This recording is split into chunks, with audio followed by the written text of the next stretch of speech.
Hello guys, si Kersan Veloso ulit ito at welcome sa episode 44 ng Laruta ng Shadowrun Hong Kong Extended Edition. So game, tuloy natin yung game.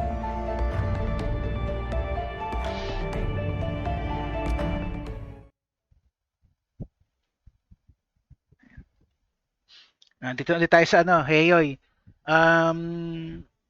Nung last episode guys, hinahanap ko yung paraan para ma-trigger yung huling quest ni Gobet, kaya lang hindi natin nakuha eh. Kasi ito pala yung dahilan kasi nag-research na ako eh. Hindi ko ma-trigger eh. Okay. Ito pala problema. Beginning this quest is pretty difficult.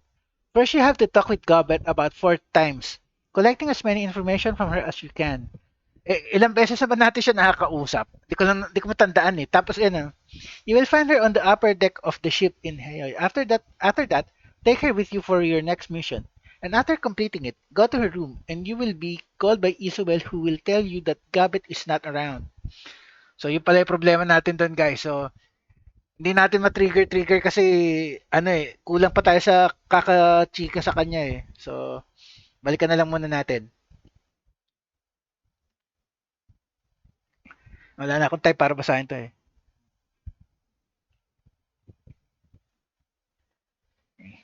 Hintayin na natin mag-load. Tapos tuloy natin yung ginagawa na kausapin natin ulit. Pero hindi ko nababasahin yung dialogue. Nabasa na natin karamihan nun eh. So balik tayo sa kanya. Kala ko dito eh.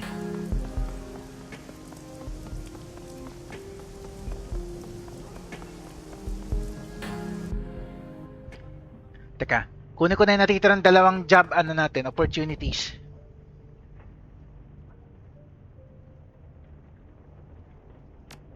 Okay. Pending jobs. Ito dala. Data retrieval. Okay, at least sige, babasahin ko ulit to. From kindly Cheng to Tang, subject, data retrieval. I hope you're enjoying your newfound success in the shadows. I've got another job for you. One that should prove very lucrative indeed. I've been contacted by an employee of the Eastern Tiger Corporation, and he needs you to steal some research data and biological samples from his employer. The man's name is Tigath Wright.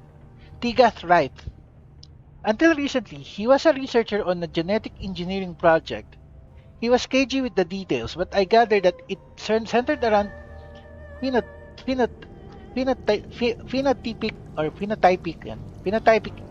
alteration and postnatal genetic enhancement. Unfortunately for Wright, he's got a conscience. Stupid man. Luckily for us, he's willing to pay to have his conscience assuaged.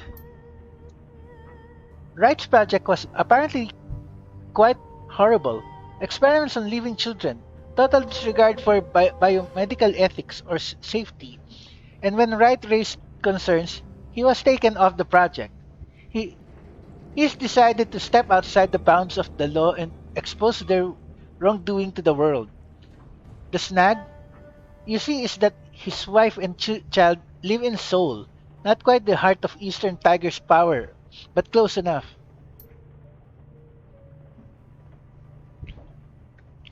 He's afraid that if he releases the information himself, they'll be taken prisoner and used as leverage. The idiot should have thought of that before. Should have thought of that before. But it's not our problem. The samples and data are currently on an Eastern Tiger cargo ship, the MV Naichi, sailing near Hong Kong on their way to Seoul. The storm slowed the ship down, so you don't have to go right away. But don't take too long. Once you have the data and samples, you're to call Wright. I've attached his number. He'll give you instructions on how he wants the information leaked. When you're ready, let me know. I'll arrange transit with Captain Jomo. He's a local Loho Jowa pirate and smuggler. But don't let that put you off. He's as good as they get, and he'll have you on that ship without incident. Okay, take the job. Kunin natin lahat. Tapos, bahala na lang, pili na lang tayo ng ano, kung alin kukunin natin.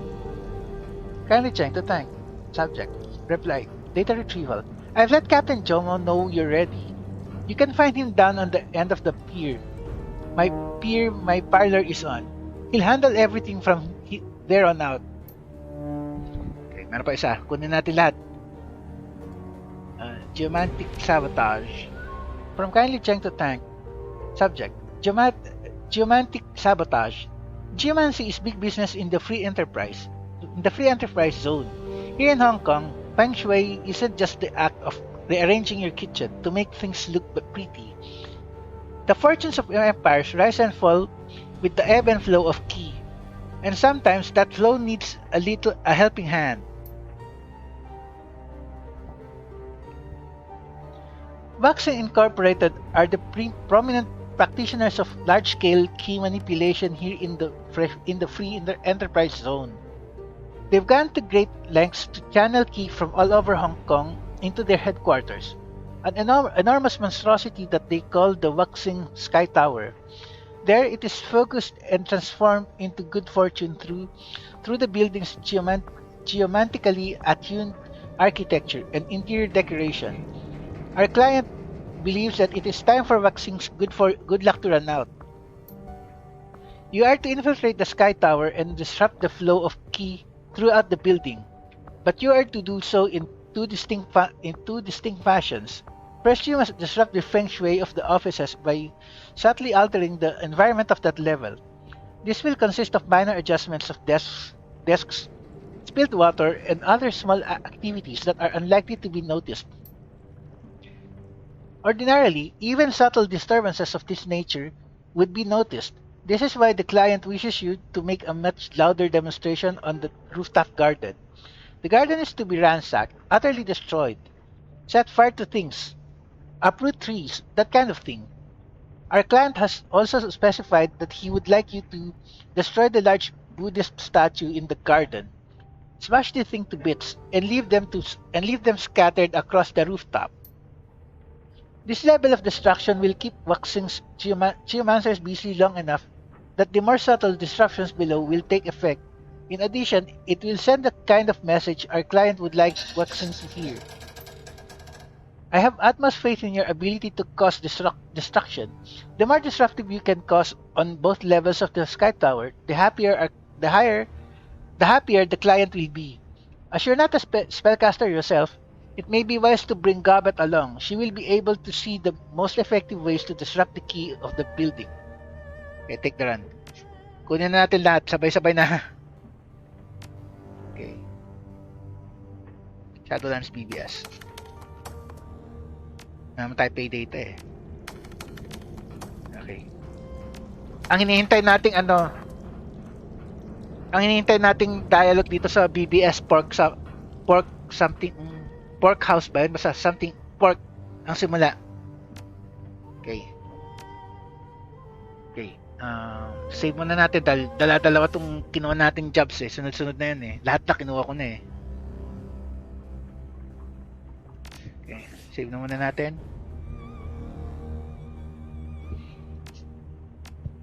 Okay.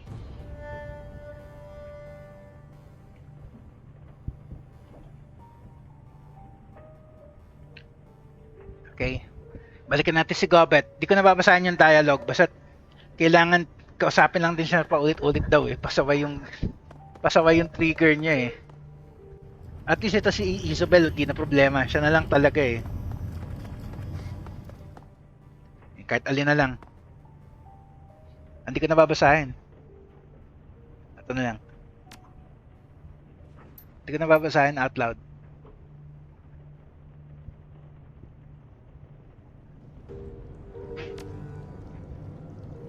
Okay.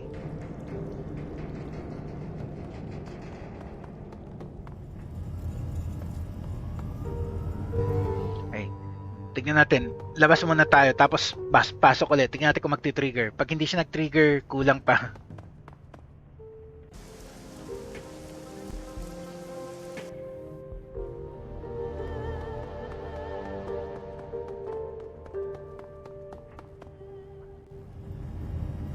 Hindi nag-trigger. Kulang pa nga. So, kailangan pa natin gumawa ng job. Pero bago yun, upgrade ko muna yung gear ko. Tingnan ko makakabili ako ng bagong Cyberdeck.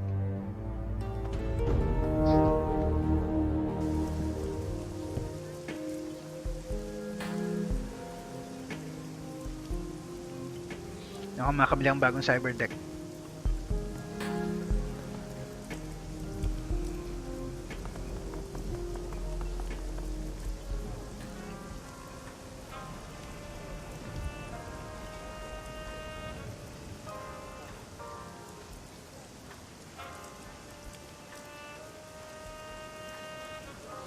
Eto si Captain Jomo, hindi mo na dyan. Titingin muna ako ng gear. Tsaka bibili ako ng nga pala, healing items. Nawala na ako ng Nawala na ako ng trauma kit. Laro raises his VR goggles as you approach. His eyes are deep brown, surrounded by premature wrinkles. He squints in the light, blinking. He seems at a loss for words. Medyo shaken pa siya sa huling kausap natin sa kanya. Hey Tank, his voice is subdued. I just wanted to say I'm sorry. I didn't mean to put anyone in danger. Lesson learned. Don't worry about it. Null sweat. Just keep your mouth shut in the future. Don't make me ask you again. Acknowledge. Ito na lang. He pulls his VR goggles back down. I guess Shadowrunning's a darker business than I thought. It's an ugly world. Stay out of it if you can. It is what it is. You just have to play by certain rules. Dark? Shit. Dark like a prison riot. It's all just business to me. Ito na lang. Yeah, well, whatever the rules are, I don't want anything to do with it. I'm not like you, Tank. I'm not some carnivore. I don't want to be one. Lo looks pensively around the docks. I want to get out here, Tank. I want to get onto something bigger. Rain drizzles. Tom tarpaulins flap weakly, and ducks creak. The odors of garlic, sizzling fish, ginger, onions, new sewage, and industrial effluent mingle in the heat. This place is kind of a shithole, isn't it? It's not so bad. It sure is a shithole. Like you said, it's a stepping stone. Yeah, the dead fish and acid rain really tie it all together. It's not so bad. Ito na lang. I guess not. I want something more though. Dealing tech is gonna be my way out of here. I guess that makes my strategy clear. Lo breaks into a rascally grin. Welcome to Lost Technology Palace, Tank. What useless junk can I sell you? Useless junk, no? Are you back on good terms with Wampoa? Yeah, we're good. We're a tech tribe. If you don't mess up every so often, you aren't trying, right? If your code never breaks, it's not pushing the limit. Lost sneakers. Sometimes things gotta go boom. He presses his lips in thought. I've got to pay my dues, but I'll rise in the tribe. It just takes time, no offense, but that's all the tribe business I want to talk. I'm taking this information hygiene thing seriously. Anything else on your mind? Ayaw mo na bumili ng metadata? We're pretty much the bestial. What do you want to know? Law folds his arms impatiently, as if he's irritated by your request, but he can't quite stifle a proud grin. Thanks for telling me about Wampoa. Online lang option eh. Outsiders don't understand us. Maybe you can, if you're really smart. We're in a whole different world than most people. Like I'm seeing 3 streaming videos and live network stats in my goggles right now. Tindi lang multitasking mo ah. Time's wasting tank. Lokik's one of the beans at his feet. The sea of electronic parts within it rattle loudly. You gonna buy something? I'm here for tech. Show me. Ayaw mo na bumili ng ano, information? Okay. Tingin tayo ng bagong Cyberdeck.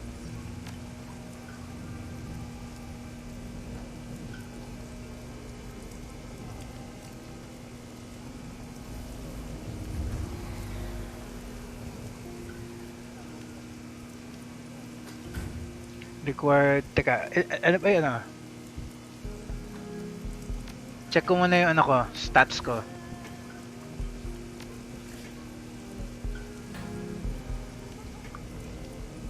Decking 5. Int 5, okay.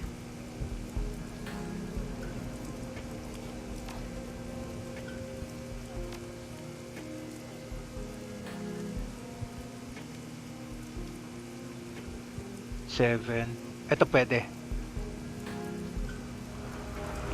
Ilan? 5 programs. Evasion plus 3. Pero IP 325.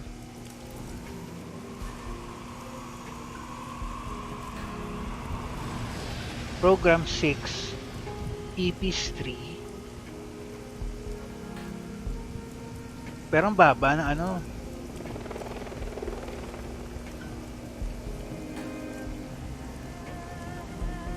Ito na yung gamit natin eh.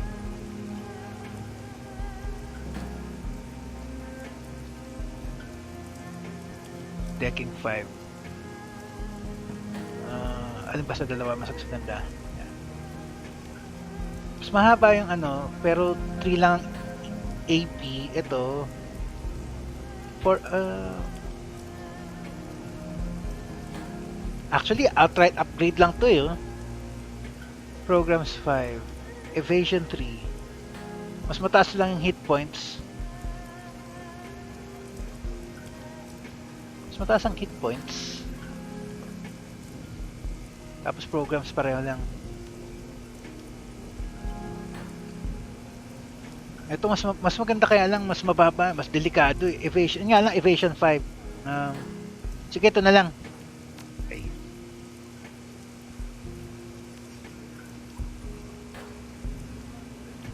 Kaning gold natin.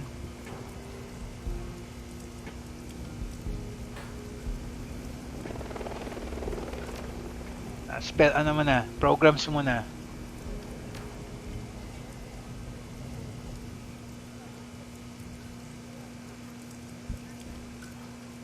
Meron na siyang tier 3.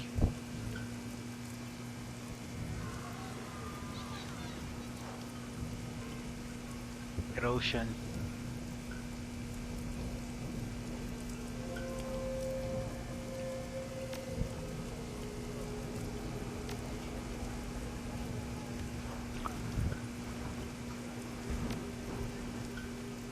So, yan na lang muna, sige. Magkano? 1.5. Firm. Wala na ako pwede ibenta. Ano to?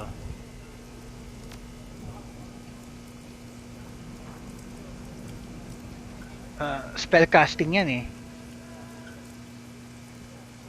Benta natin.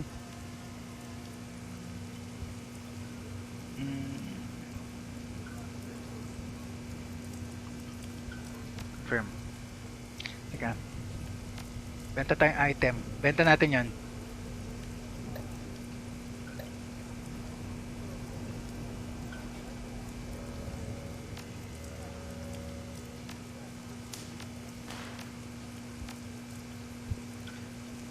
$100.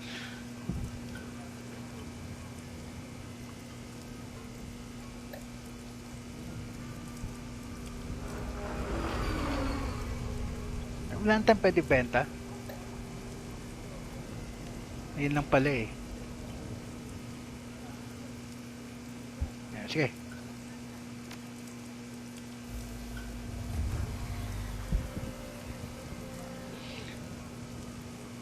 Yun nga lang, 4 na action points.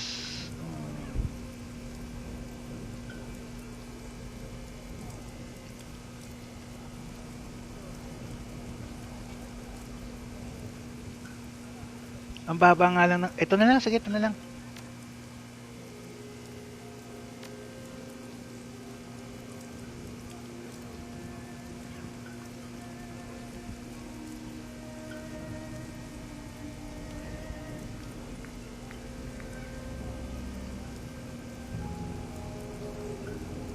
Okay, for now.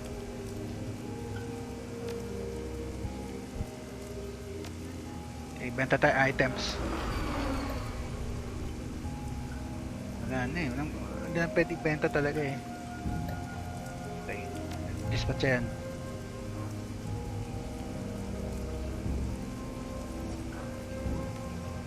Wala na ibang pwede benta talaga. Pasaway. Sige. At least halos ano yung pera ko. Halos 2K.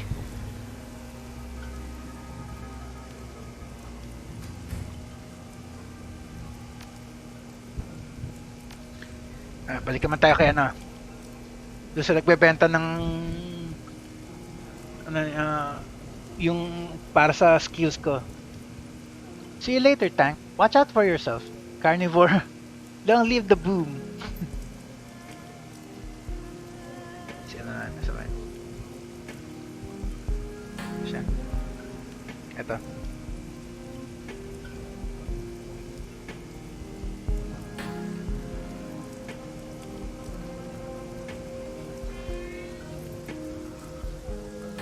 Sana may mabibili pa ako. Better armor man lang sana. Teka, ano ba yung suit ko?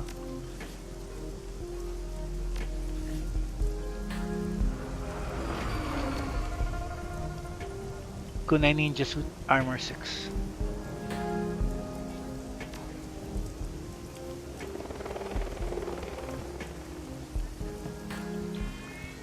Shan is browsing pictures of what appears to be Thailand on a PDA. One finger lazily scrolling the screen. Hey, what do you need? I thought you didn't sell your animals. I don't, especially not the venomous ones. But this is different. I'm brokering a deal between a reptile wholesaler and a friend of mine who needs a lot of snakes for his next tried production. Shen plants a foot atop one cage and smiling broadly. You ever heard of a man by the name of Dr. Shenyang?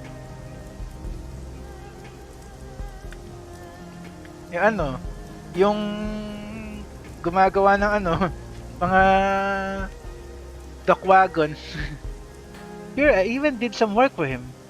Ay, yung ano, Shenyang, yung yung kaibigan ni Dr. yung kaibigan ni Kindly Cheng. Shen blinks, obviously surprised by this news. Well, how about that? I knew that dirty little dwarf got around, but I didn't think he'd hire freelancers to handle something I could. You must be familiar with what a weird little bastard he is then. So these snakes are for his next side movie. I think he's calling it Martian Snake Witches of the Fourth Reich. It's some terrible science fiction movie about time-traveling wizards from the future. Shrugging, Shen throws both hands into the air. God knows where he gets the funding for these ideas. They sure don't sell for crap. This one time he wanted to make a trade show starring me, White Ming, and the rest of our crew. It was going to be about daily life in a triad, but he wanted to make it a sitcom. I don't really know what's so comedic about extortion, racketeering, and assault, but that's his strange little brain for you. Sitcom to ko sa buhay ng mga ano, ng mga triad. Okay ah. Okay. Show me what you've got. Okay. Kailangan ko ng outfit na mas maganda kung kakayanin.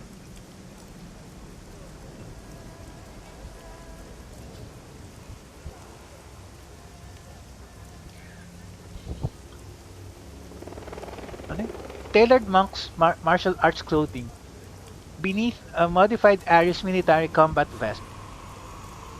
The best protection available for melee or hand-to-hand combat. Magkano? 2.8. Pero ang taas ng ano ah. Kung ibebenta ko yung ano, kano? Kailangan ko 2.850. So, kailangan ko ng 700. Kung ibebenta ko yung armor ko, dali. Exit. Exit muna. Keep safe, Shan. Subukan ko munang tignan ko kung anong ano, ang value nito.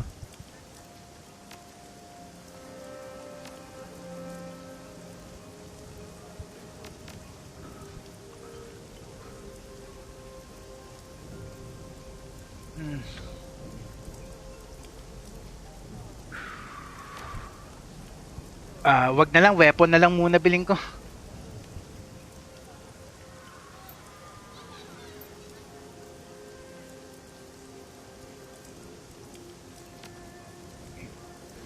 Weapons.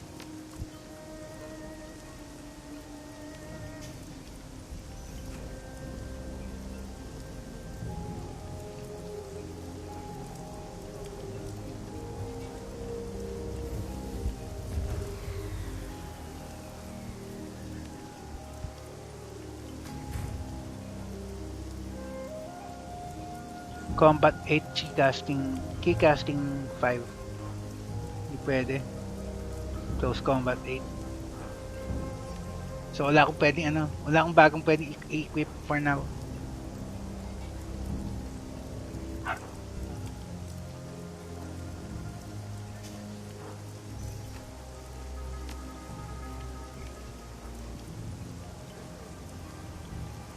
Where'd you find the kids?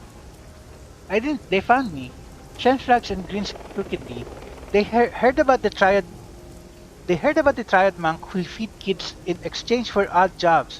After meeting the rest of my crew, I think they got a little bit infatuated. They think I don't hear it when they play at being Spider Shen and White Ming, but I do. Should they be idolizing triad members? Ito na lang, that's cute. Ito na lang. Yeah, I think so too. That's why I look the other way. I don't want to embarrass them. Besides, it's kind of flattering to have them look up to me. My very own fan club. Okay, yeah. Shen smiles faintly.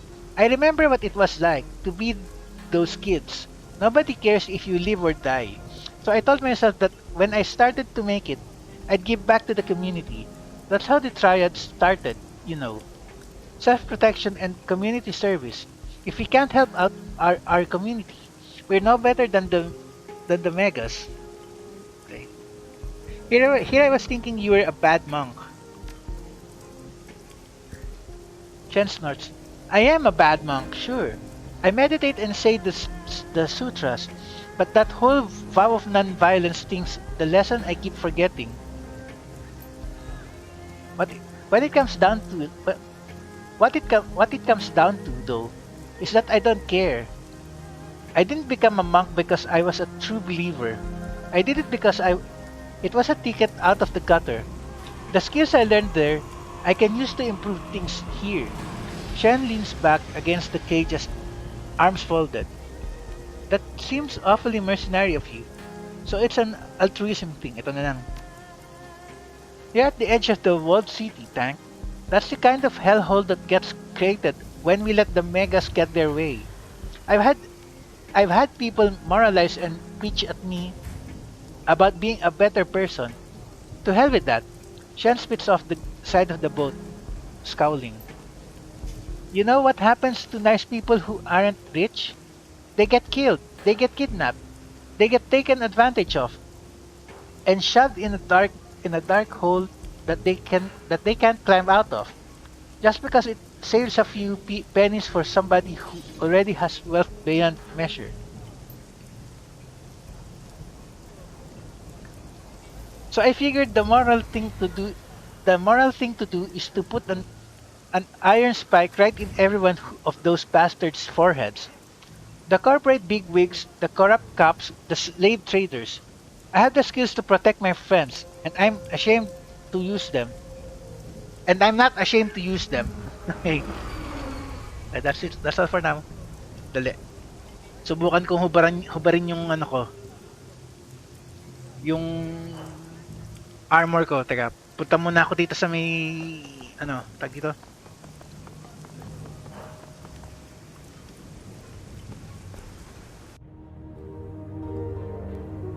Punta muna tayo dito sa stash. Ayusin natin yung gear natin.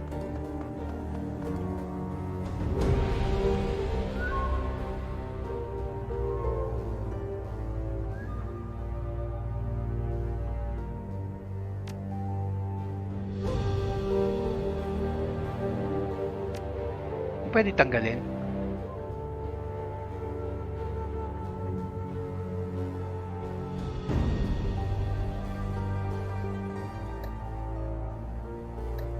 Hindi siya pwede tanggalin. So hindi ako pwede bumili.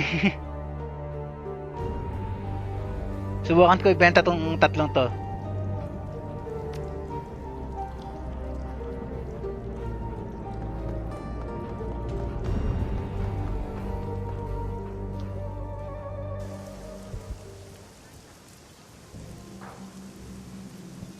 Teka. Subukan natin benta yung ibang items natin.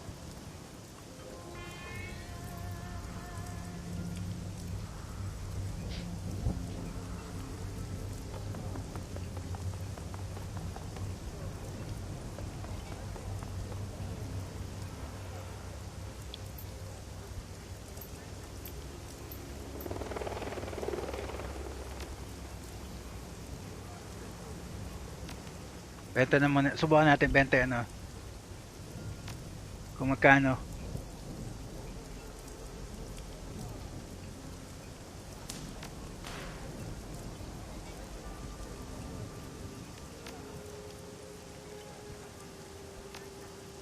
$625, kulang pa.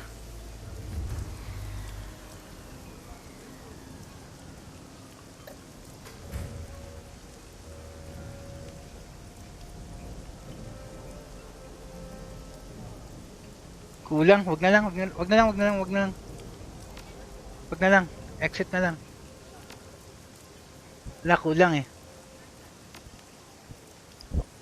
Okay. Talk to you later na lang, wala na eh. Pero at least yung Cyberdeck ko bago na. Yeah. Bili tayo ng ano, bili tayo ng healing item. Kailangan ko ng ano at least trauma kit.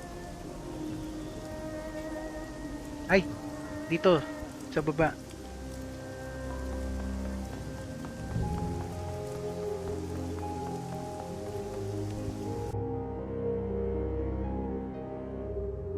Ito kay ano, Ambrose.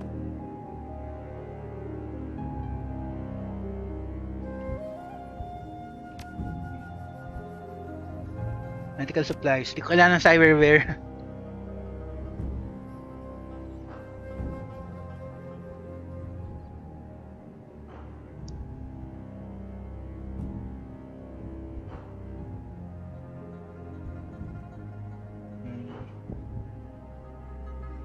Ito lang kailangan ko. Tsaka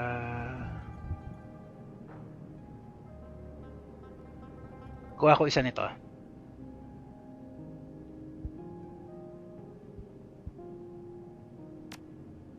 Okay.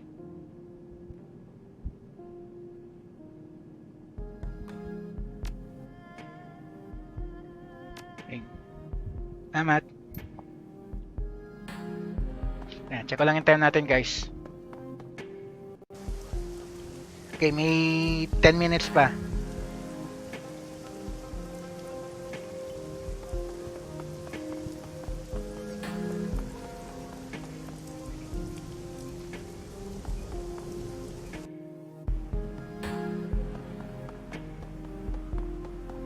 So kailangan natin ng mission na kasama si Gobet.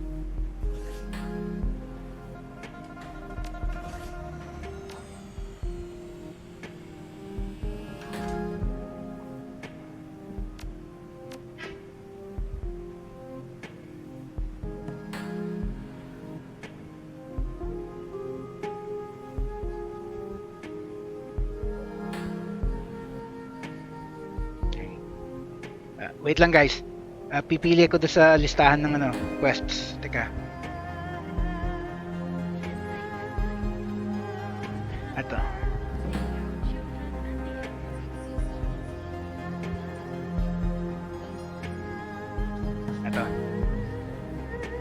Ito kunin natin.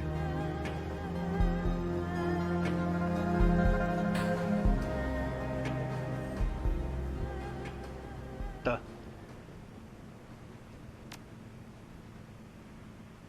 Ayan. Kailangan ko silang itong dalawang to hindi na sila kailangan masyado eh. Okay, sama na rin natin si Sama na rin natin si Duncan.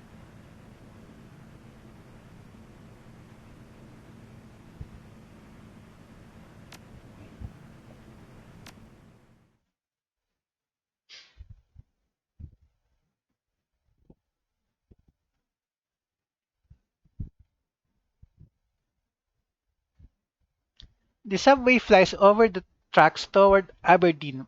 Monsoon humidity clings to your skin, as if it's followed you from Hayoy. Or perhaps it simply sunk this far into the sea, into the earth, penetrating stone and machine, rousing the acrid smells of Hong Kong's underground in its wake. You've been handed a promising job, romantic sabotage, with a single objective: disrupt the flow of waxing key to destabilize to stabilize the competition. Your client is especially keen on the idea of waxing's faint geomancy being used against it, the ultimate humiliation. While the corporation's office spaces are free game, the main target is Waxing's treasured lotus statue, which resides within a temple on the topmost floor of the monolithic building. Your client's instructions are clear. The more damage you do, the worse the key and the better the pay. Okay, teka. Sa akin, okay ng gear ko.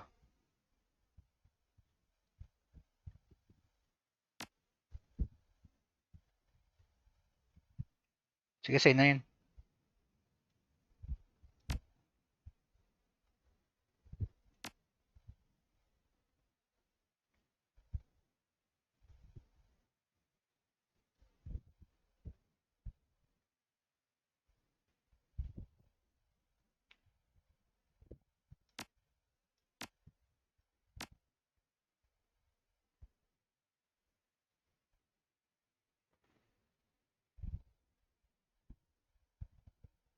Kala pwede, ay, hindi pwede gamitin?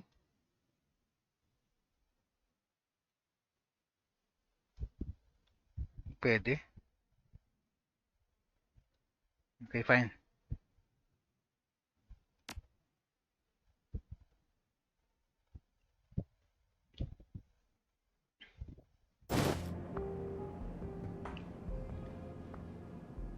Objective, objective, objective added. Gain access to executive offices. Spoofed ID.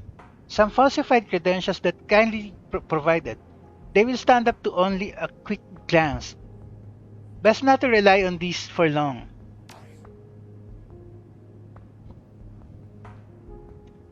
The subterranean accessway opens to one of the Waxing Sky Tower's few employee-only entrances. As the only underground access point to Waxing's restricted levels, security is tight. It's unheard of for unauthorized personnel to reach the upper levels. Naturally, that's where you're headed. Gabet presses a slip of laminated plastic into your hand. A grainy black and white reproduction of your own face stares back at you. The rest of the card is filled with a barcode. She leans in to whisper into your ear. Kindly wanted you to have this. Spoofed credentials. Fresh off of Maximum Loss card printer. This should get you past the front door. Wouldn't count on them getting as much further though. I guess that the client said something about other ways to bypass the check-in system inside the building, but he didn't go into specifics. She shrugs. Kindly had some choice words about that, but whatever, we'll find a way past security. Almost on cue, a sturdy-looking security officer peers up at you from behind his desk console. Evening, sir. Swipe yourself in. He gestures to the ID scanner in front of him. Pull your weapon on him. Here are my credentials. Ano ba yan? Swipe your spoof credentials. He looks at his console, then back at you. His eyebrows rise as he observes your company. You realize your credentials only allow you access through floor 10, right? Charisma 4. Of course, I have new credentials with guest privileges waiting for me inside. That's why I'm here, to pick them up. It's very important that my companions come with me. I can't work without them. Ito na lang, Charisma 4.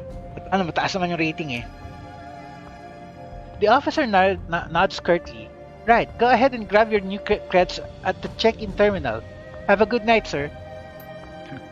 Kung hinarap natin ng baril kaagad yun, ano man, hindi maganda yun. Gain access to the executive offices.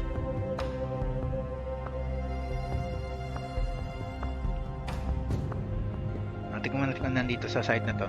May pintuan doon sa taas pero may mana. Teka. Walang terminal. Ay, teka. Dali. Bago ako magkamali. Nakalimutan ko, save natin.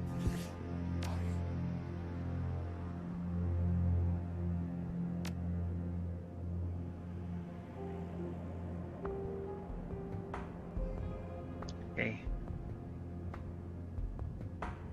May computer na naman dito. Security checkpoint. Wag na muna. Hindi pa tayo pwede dyan. Teka. Dito muna.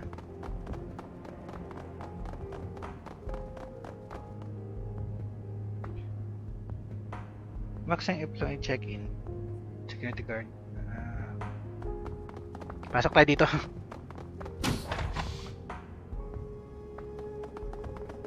Ano yan?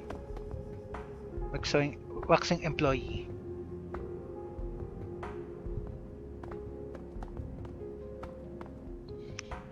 A couple of wage slaves amble about their business inside the corporate locker room. The closest man to you flings a jacket into a locker, then turns toward the showers. He stops short when he catches sight of you, and his weary eyes widen in surprise. Ah, good evening. He glances behind him, and assured by something, turns back toward you with a smile. I'm Charles. Haven't seen your face before. Are you new here? Wala ko nitong security eh. Not exactly. I'm an outside security consultant pulling a spot check. I'm just here to trash this place. New to this building. Ano ba yan? Charles sighs. I know how that goes. I'm pretty new here myself, still learning the ropes. Any tips for a fellow neophyte? I'm just trying to stay out of trouble. Know any places I should avoid? Heard this place is pretty strict. Good luck to you then. See ya. Ato na lang. Yeah, the upper floors are off limits. Highly restricted. He glances around, lowers his voice. Not sure what's happening up there, but only company execs, security, and maintenance have access. Are they allowed up there at hours like this? Do they all have special passes or something? How often do the upper floors call maintenance? Magandang tanong yun. Seems like every hour. You can sometimes hear the workers trampling through the hall. I'm surprised that they haven't built an express elevator for the department yet, since they're on call 24/7. Gotcha, thanks for your help. Anytime, friend. Good luck. Check lang yung time natin, guys. Okay, ito na, time na pala eh. Okay, end muna natin dito sa tabi nitong si Charles. So, save ulit, tapos end na natin.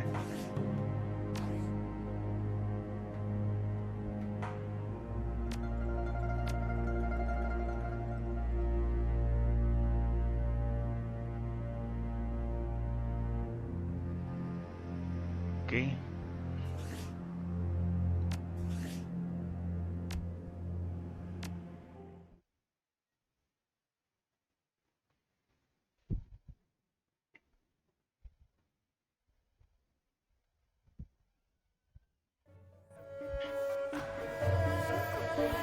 Okay guys, Kaya Shan Vilasa signing off. Next episode, tuloy natin tong bago nating run.